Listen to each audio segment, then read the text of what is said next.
বিসমিল্লাহির রহমানির রহিম। প্রিয় ভাই ও বোন, আপনাকে স্বাগতম জানাই আখিরাত সিরিজের তৃতীয় পর্বে। আজকের পর্বে আমরা আলোচনা করব হাসরের ময়দান ও হিসাবের দিন। একদিন এই পৃথিবীর সবকিছু শেষ হয়ে যাবে, আকাশ ফেটে যাবে, পাহাড় গুঁড়ো হয়ে যাবে, সমুদ্র উথলে উঠবে, আর মানুষকে ডাকা হবে একটি বিশেষ দিনের জন্য, এক ভয়াবহ চরম সত্য ন্যায় বিচারের দিন, হিসাবের দিন। এই দিনটির নাম ইয়ামুল কিয়ামা। হাসরের ময়দান মানে সেই জায়গা যেখানে সকল মানুষকে একত্র করা হবে। আদম আলাইহিস সালাম থেকে শেষ মানুষ পর্যন্ত কেউ বাদ যাবে না।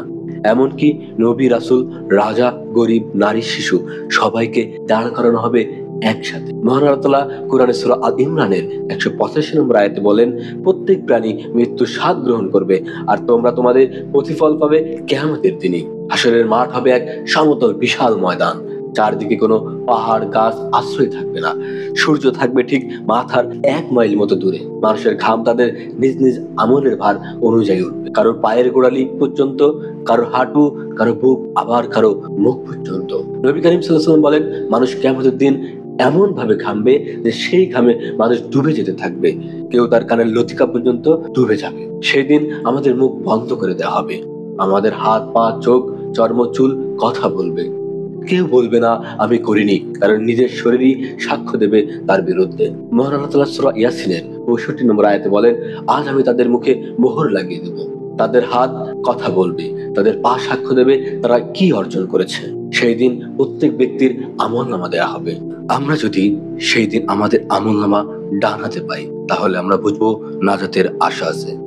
আর যারা পেছন থেকে বা বাঁ হাতে পাবে, তারা চরম হতাশা হবে। মহান আল্লাহ তাআলা সূরা আল হাক্কা আয়াত 19 থেকে 25 বর্ণনা দিয়েছেন, ডান হাতে আমলনামা পেলে আনন্দে বলবে, আসো দেখো আমার আমলনামা।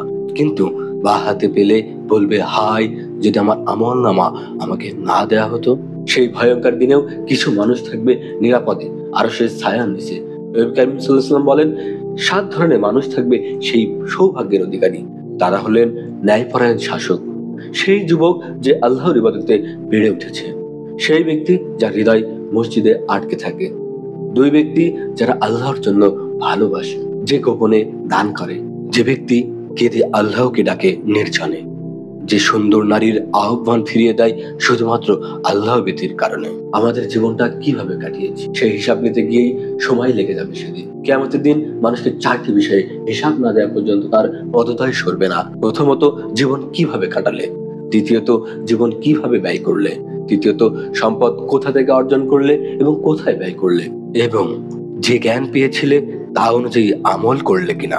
সেই দিন তারাই মুক্তি পাবে যারা আল্লাহর ভয় রাখে, একমাত্র তার জন্য আমল করে, নিয়মিত তওবা করে, পরকালকে অগ্রাধিকার দেয়। মহান আল্লাহ তাআলা সূরা ইনফিতার 13 থেকে 14 নম্বর আয়াতে বলেন, নিশ্চয়ই ভালো মানুষেরা থাকবে নিয়ামতের মাঝে, আর পাপীরা থাকবে জাহান্নামে। প্রিয় ভাই ও বোনেরা, এই পৃথিবী ক্ষণিকের, কিন্তু হাসরের মাঠে যেদিন আসছে তা অনন্ত জীবনের সিদ্ধান্ত নির্ধারণ করবে। চলুন সেই দিনের জন্য প্রস্তুতি হই, তওবা করি, আর চেষ্টা করি এমন আমল করতে যা আমাদের আমলনামাকে করবে ভারী। প্রিয় ভাই ও বোন, এই ছিল আখিরাত সিরিজের তৃতীয় পর্ব।